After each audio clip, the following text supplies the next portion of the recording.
ఈరోజైతే రాజ్మా కర్రీ అయితే చేశానండి. ఈ విధంగా చేసుకుంటే రాజ్మా కర్రీ టేస్ట్ మాత్రం చాలా బాగుంటుంది.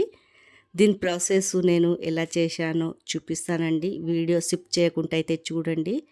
ఈ కర్రీ అయితే వేడి వేడి అన్నం వెంబడి చపాతీలు వెంబడి అయితే చాలా బాగుంటుంది.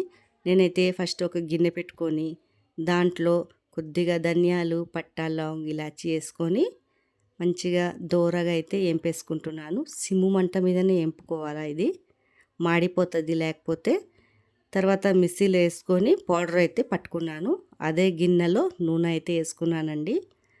2 ఆనియన్ పేస్ట్ అయితే పట్టుకున్నాను.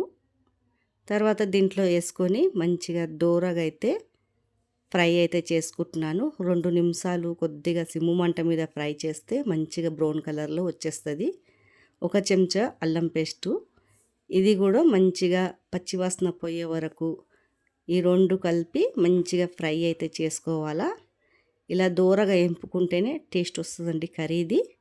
అంతా మంచిగా కలుపుకొని ఇలా తర్వాత మనకు కారము 1 చెంచాడు అయితే వేసుకున్నాను. 1 చెంచాడు పసుపు వేసుకున్నాను.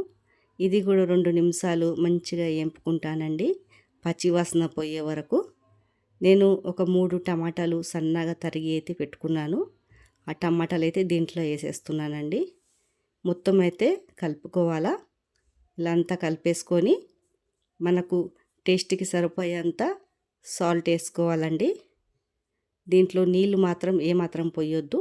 ఇది సిమ్ము మంట మీద పెట్టి ఇలా మెత్తగా అయితే ఉడికిపోతుంది. సిమ్ము మంట మీద పెట్టి 2 నిమిషాలు మూత పెట్టి వదిలేయాలా.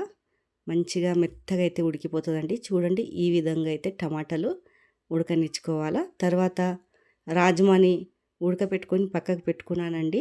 దీంట్లో అయితే వేసేస్తున్నాను. ఇదంతా మంచిగా అయితే కలుపుకుంటానండి. దీనికి ఉప్పు కారము పట్టేలాగా అయితే మంచిగా అయితే కలుపుకుంటున్నాను. ఇలా ఈ విధంగా మంచిగా కలుపుకొని 1-2 నిమిషాలు వదిలేయాలా. తర్వాత ఉడకపెట్టిన నీళ్ళు ఉంటుంది, అదే దీంట్లో వేసేస్తున్నాను. ఉడకపెట్టిన నీళ్ళు అయితే పారేయొద్దండి, దీంట్లోనే వేయాలా. అప్పుడే మనకు రాజ్మా కర్రీ బలం ఉంటుంది కదా, పారేయొద్దు నీళ్ళు.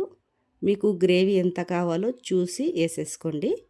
మీరు గట్టిగా కావాలంటే చపాతీలు వెంబడి గట్టిగా అయినా చేసుకోవచ్చు, అన్నం వెంబడి పలసగా కావాలన్నా పలసగా చేసుకోవచ్చు.